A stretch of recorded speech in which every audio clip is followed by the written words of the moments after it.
intentionally set wildfire group perilously close to homes in Southern California on Thursday as evacuation orders expanded to more than 20,000 residents, though some homeowners stayed behind to fend off the flames themselves.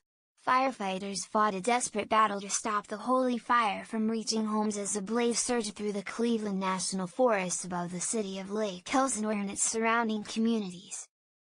They were trying to keep the flames from devouring neighborhoods and taking lives, as gigantic fires still burning in Northern California have done. "Our main focus this afternoon was getting everyone out safely," said Tan Nguyen, a spokesman for the crews battling the holy fire. Governor Jerry Brown declared a state of emergency for Orange and Riverside counties because the fire threatened thousands of homes. The proclamation directs state agencies to provide help to local governments. As flames raged closer, some residents ignoring evacuation orders stood in driveways or on top of roofs and used garden hoses to keep their homes wet and to fight the flames as smoke billowed around them.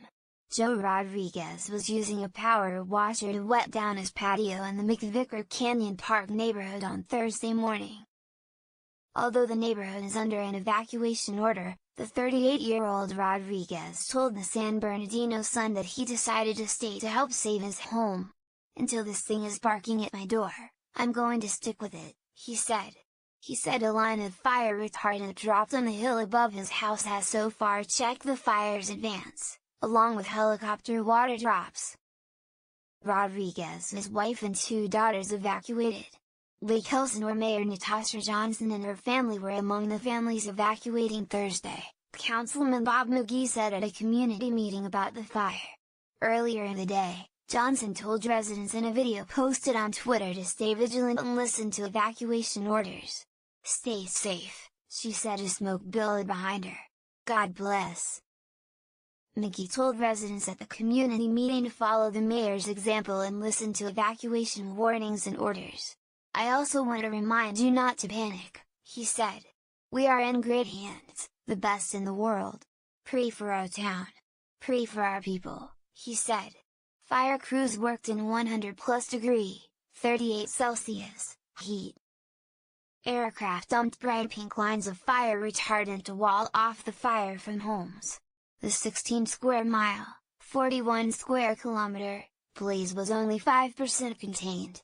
The fire is named for Holy Jim Canyon, where it erupted Monday and burned a dozen cabins. A resident of the canyon, 51-year-old Forrest Gordon Clark, was charged Thursday with arson and other crimes that could send him to prison for life. Clark refused to go to court Thursday and his arraignment was postponed to Friday.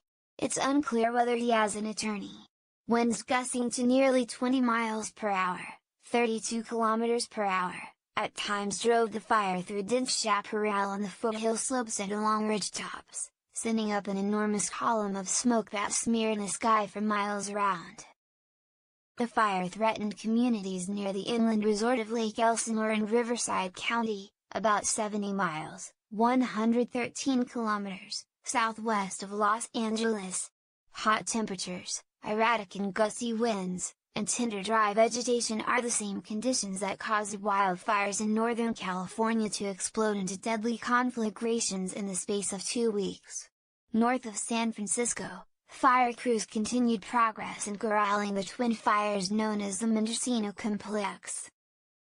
Since starting on July 27, the fires, which are being fought together as a single incident, have destroyed more than 100 homes near Clear Lake and become the largest fire in recorded state history.